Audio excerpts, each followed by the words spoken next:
Rosemont High, a place where the air crackled with unspoken tension, not from exams or homework. This was different. This was about territory, about power, about who ruled the hallways. Each corner, each stairwell belonged to a different tribe. The students, they were the warriors, loyal to their colors, their leaders, their turf. The cafeteria buzzed with a nervous energy. Red clashed with blue, orange glared at black, and in the center, a splash of green tried to keep the peace. It was a fragile balance, easily shattered. One wrong look, one careless word could ignite a firestorm. At Rosemont High, survival depended on choosing your allies wisely, and knowing your enemies even better. The walls had seen it all before, the whispers, the threats, the sudden eruptions of chaos, and they knew one thing for sure. This year, things were about to get messy. The Red Hawks ruled the Eastern Wing. Led by Jayhawk Mitchell, they were a force to be reckoned with. Tall, athletic, with a gaze that could silence a room, Hawk commanded respect. We watch each other's backs. That's how we stay strong. His second-in-command, Emily Ace Carter, was known for her sharp wit and even sharper tongue. Across the hall, the Blue Bears held court. Jason Bear Roberts, a mountain of a boy with a surprisingly gentle heart, led with quiet strength. We don't start fights, but we sure know how to finish them. His best friend, the quick-tempered but fiercely loyal Mike Sparks Jackson, was always ready for a fight. The Tigers, a sea of orange, claimed the library as their den. Tyler Stripes Richardson, a master strategist with a calculating mind, preferred cunning over brute force. It's all about outthinking them, brains over brawn. The Lions, draped in black, controlled the gym. Leon King Carter, a charismatic leader with a talent for basketball, inspired fierce loyalty in his followers. We're not just a team, we're a family. And then there were the Green Arrows. Dressed in white, they were a neutral zone in a battlefield of color. Led by Katie, a peacemaker with a heart of gold, they strived to maintain order. We're here to keep the peace, but sometimes, even peace needs a little push. But in this jungle, neutrality was a dangerous game to play. The first day of school dawned bright and sunny, but inside Rosemont High, a storm was brewing. A new group had arrived. The Jaguars, clad in sleek black and silver jackets, moved with an air of confidence that bordered on arrogance. Their leader, James Carter, was a mystery.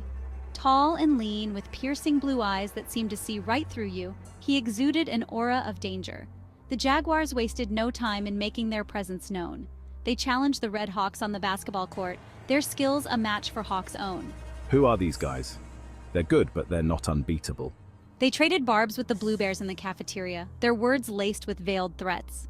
Watch your mouth or you'll regret it. The Tigers and Lions watched from the sidelines, wary but intrigued. They're bold. Let's see how far that gets them. They better know what they're getting into. The Green Arrows, however, felt a chill run down their spines. Katie, ever the optimist, tried to reason with James, to extend a hand of friendship. Hey, maybe we can work together, find some common ground. But James just laughed, his eyes cold. Friendship? This isn't a tea party, sweetheart. This is war.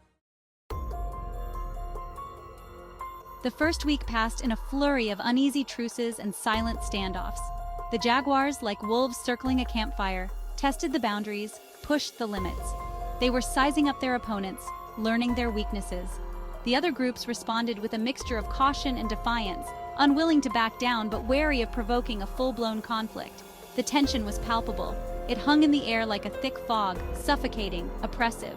Every hallway encounter felt like a spark waiting to ignite a powder keg. Even the teachers seemed to tread lightly, their voices hushed, their eyes darting nervously around the room. Katie tried to maintain the peace, but even she could feel it slipping away. We can't let this get out of hand. We need to find a way to keep things calm. The Jaguars were a disruptive force, their arrival upsetting the delicate balance that had held Rosemont High together for so long.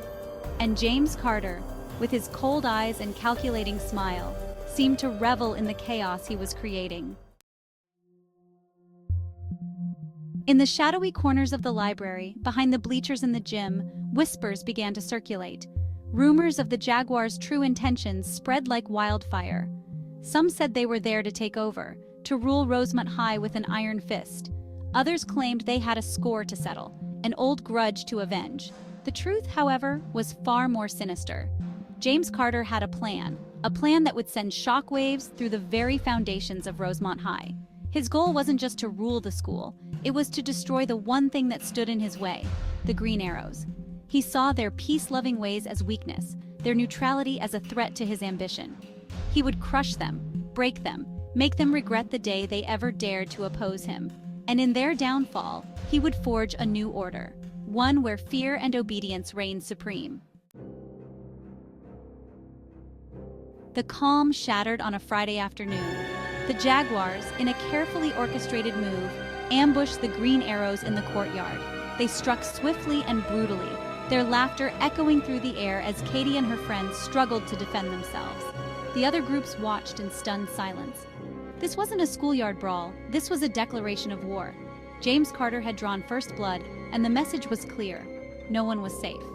As the dust settled and the Jaguars melted back into the school, leaving behind a scene of chaos and fear, one thing was certain: Rosemont High would never be the same. The game had changed, and the stakes had just gotten a whole lot higher.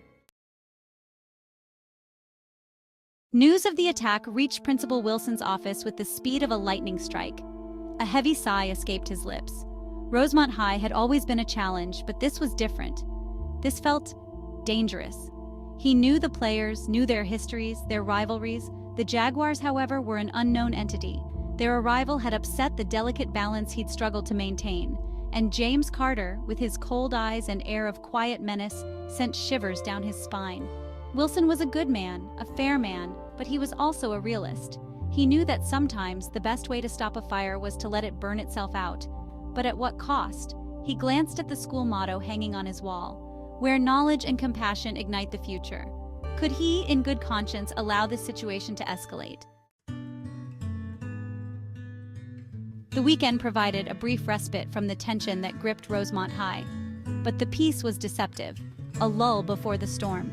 The students, confined to their homes, seethed with a mixture of anxiety and anticipation. The events of Friday afternoon had left an indelible mark, a crack in the foundation of their world. For us, the Green Arrows, the attack was a wake-up call. Our pacifist approach, once a source of pride, now seemed naive, even foolish. We had been thrust into a battle we didn't want, fighting an enemy we didn't understand. Meanwhile, the other groups watched and waited, assessing their options. The Jaguars had made it clear neutrality was not an option. The time for alliances had come. But who would they side with? And at what cost? Monday morning arrived, casting a pall over Rosemont High. The air was thick with unspoken tension, every hallway encounter charged with a nervous energy.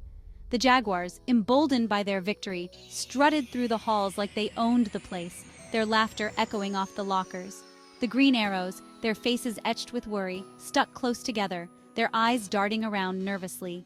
The other groups watched from the sidelines, their expressions unreadable. The battle lines had been drawn, and the stage was set for a showdown. In the midst of this powder keg, a flicker of normalcy. Principal Wilson's annual EA Sports College football showdown against his arch-rival, Principal Kennedy from neighboring Northwood High, was scheduled for that afternoon. It was a tradition, a chance for the two schools to engage in a little friendly competition. The gym buzzed with anticipation as students from both schools gathered for the epic showdown. Principal Wilson, his face illuminated by the screen, controller gripped firmly in his hands, was a picture of concentration. Principal Kennedy, a tall, imposing man with a booming laugh, trash-talked mercilessly, his words designed to distract his opponent. The game was a nail-biter, a back-and-forth battle that had the crowd on the edge of their seats. But in the end, it was Principal Kennedy who emerged victorious, his team scoring a last-minute touchdown to clinch the win. A collective groan rose from the Rosemont students as Principal Kennedy gloated, his laughter echoing through the gym. For a brief moment, the tension that had gripped the school seemed to dissipate, replaced by the shared disappointment of defeat. As the students filed out of the gym, the weight of the impending conflict settled back upon them. The game had provided a temporary distraction, but the reality of their situation remained unchanged. The Jaguars were still a threat, and the Green Arrows were still in danger. Unbeknownst to the other students, James Carter had used the distraction to his advantage.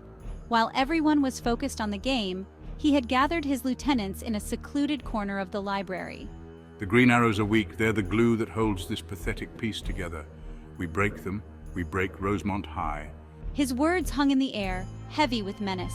A plan was forming, a plan that would plunge Rosemont High into a chaos it had never seen before. The game was far from over. In fact, it had only just begun.